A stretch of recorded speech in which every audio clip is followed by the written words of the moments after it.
4 weeks ago, we took 11 candidates from across the country away from their friends and family and brought them to Capura Estate in Wicklow. This promises to be an exciting journey for each one of us. Coming down here is a big, big step for you. Like I'm going down there to learn from each other. All 11, although diverse in age and background, all share one common denominator: issues with their reading and writing. My bank manager never knew I couldn't write. My accountant never knew I couldn't write. I don't want to be different. Like, I want to be able to spell and not be embarrassed. You can take what you like from everybody that sits down and talks to you, but it's yourself that's the teacher. I have the confidence there to listen and to learn. But I can't hear what the woman said. They all have their own individual stories to tell, but their shared aim is to bridge their gap in literacy, which has held them back thus far. Happy days. Cheers. Happy days. Cheers.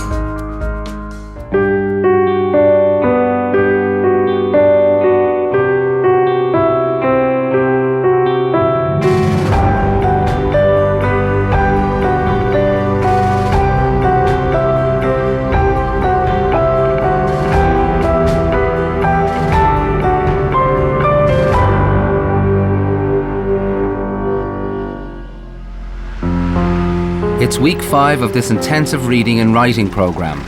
Every weekend, each student is away from home and families, and for some, the strain is beginning to show. We're a month into it. Emotions running high, running low. Everybody having their work during the week and their own lives, and then to come here the weekends and to pack everything in, as in regards all the activities, the learning. It can be stressful, you know, and it's just very, very challenging physically, mentally, and emotionally. Sitting in that classroom, you're learning all the time, and you're taking in the meaning of words and everything like. And the hours that I spent over there means more to me than anything, because for me, I'm getting away from home to be on my own, to prove to me that I can do this. Because I mean, I love being at home with my family, but I felt smothered at the same time because I couldn't let none of them go. But now I have a feeling that I'm here and I don't even have to get the phone every minute and start ringing them, you know, which is brilliant. And I was doing that when I came. I will see it through till the end, definitely. Because I'm getting something every time I come down here. You know, it's bringing me that closer to that goal I have to spell properly and have the confidence to try a word. Like, I'm at the improving in me writing, like, it's at the getting neater, because it was all over the place and I never used to like me writing, but now, like, I'm down here practicing all the time writing. Me family and all have saying like that I have improved. Not really me friends, because like only some of them know that I'm down here in the, you know. They don't really know the full gist of what I'm doing down here.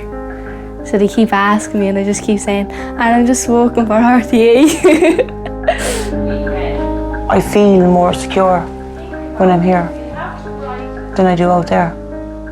You know, I don't know what it is. Is it because of the other students or what? Or is it, you know, a stronger foundation when we're together? Can I stay strong enough? You know, it's can I do it when I haven't got all of you around me? That's my problem. That's what I'm thinking about. The students' ability to stay strong after the course will hinge on the new confidence levels they've achieved. Stephen O'Neill, counselling psychologist, talks to the group about getting rid of negative thinking. So what I wanted to do initially is I'll talk a bit about self-talk, and then we're going to look at negative self-talk and positive self-talk, okay? Now, way back when you say you're in school and you're open and you're in fact quite vulnerable to what people say to you. So if you have a situation where your teacher or your parent or someone close to you, someone important to you, has turned around and said to you, you know what, you're not very clever, are you? Or you're not very good at maths, or you're not very good at reading, you can't spell. And what happens in a way, you start then saying, you start doubting yourself. yourself then that it's probably true. True, okay. Now, I know, I mean, I have one, I mean, we all have one. It's called an inner critic, right? An inner critic, right? So it's what's happened that we've taken on board all these things that have been said to us and we start believing them saying to themselves, right? I don't know if I quite get it, but my one that sticks to me was I was told I'm only good for sweeping the streets. That's a line from a script. You're only good for sweeping the streets. So you have to test the validity of that. I mean, is that true? No. It's not. It's not true. You know that. You know that. But still, you have that doubt in your Well, mind. that's when we'll get to the point where we now have to counter that in your head. We have to put that to rest, that you're going to use a positive self-statement in order to counter this, okay? Italian-born Andrew has changed jobs frequently all his working life. He's had many business opportunities. Motivation and self-belief have always held him back. Being a young lad, when my dad passed away, I kind of latched onto Maurizio. You know, he would be kind of an icon, as in I was only the small little guy, and he'd be coming in, he'd be doing the work, and I'd be looking at him, and there could be a queue outside that shop, 50 people, and Morris there, not a bother, and hard work, you know. Oh, school, how you getting on? Tough, man. Tough? I told you, didn't I? For yourself, every day is a learning day. Exactly. But fair play to you anyway, you have courage to come back. Andrew always dreamed to own a shop to himself, you know. And I always say to him, if I could help, you're more than welcome. So I have a premises next door there that's occupied.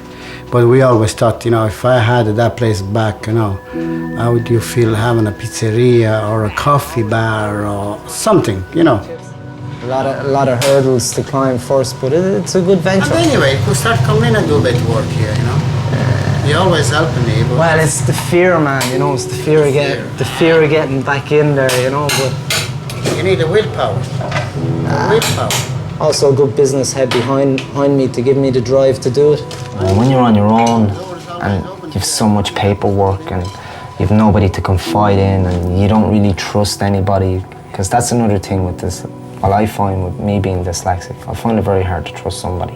Yeah, all right, see you anyway. It's nice to see you again. Listen, call in some other time. Do I see myself on my own business? That's a good question. I see an awful lot of things after this. You know, hopefully business will be one of them. If you put the elastic band on your wrist, depending on it, you're right-handed or left-handed, whoever. So when you're doing this 6 times an hour, this negative self-talk, okay? 6 times an hour, I want you to catch yourself doing it. Again, you're going to be aware of it and give yourself a little thwack, okay? A little thwack, all right? And you're literally trying to snap yourself out of it. Okay, because remember, you have a habit that you've done over and over and over again, and basically you're really trying to change habit, okay? And again, sometimes your inner critic is quite loud.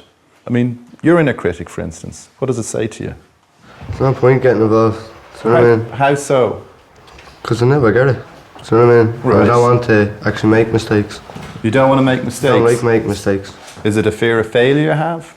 Okay. Because as a kid, like, I used to go walking with my dad. Do you know what I mean? Right. And he's all mad, like, for everything done right. Right. Because I was a kid now, till this day, I don't do anything that I know I'm going to do wrong. Okay. So if it's not perfect, it's not allowed? Yeah. Like, I'm at it all my life, do you know what I mean? I've done 3 years of it. Right. I mean, then I just left it because I didn't like it. Right. Do you know what I mean? Like, you like your job, but the TV crew like their job. Yeah. Do you know what I mean? And like, what I'd like to do is work for homeless people. Okay. Do you know what I mean?